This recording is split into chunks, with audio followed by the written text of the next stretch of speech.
আরকাপুর থানায় এই কারণে এসেছি, বিগত কিছুদিন ধরে আগরতলার নিবাসী একটি ছেলে ওর ফেসবুক এবং সোশ্যাল মিডিয়ার পেজে বিভিন্ন রকম উস্কানিমূলক কটূক মন্তব্য করে, যা আমাদের সেটা আঘাত করে, আমাদের মনে আঘাত করে।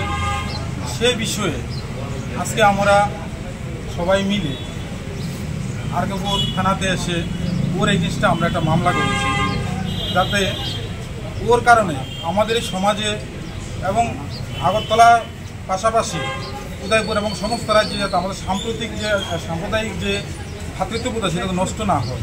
কারণ আমরা সবাই একসাথে মিলেমিশে বিগত দিনে বসবাস করে আসছি এবং আগামী দিনে আমরা হিন্দু, মুসলমান, বৌদ্ধ, খ্রিস্টান সবাই মিলে একত্রিত হয়ে এই রাজ্যে বাস করতে চাই। তাই আমাদেরকে এই যাতে নষ্ট করতে না পারে, আমাদের যে ভ্রাতৃত্ববোধ নষ্ট করতে না পারে, সেই জন্য আমরা একটা আজকে লিখিত অভিযোগ করেছি।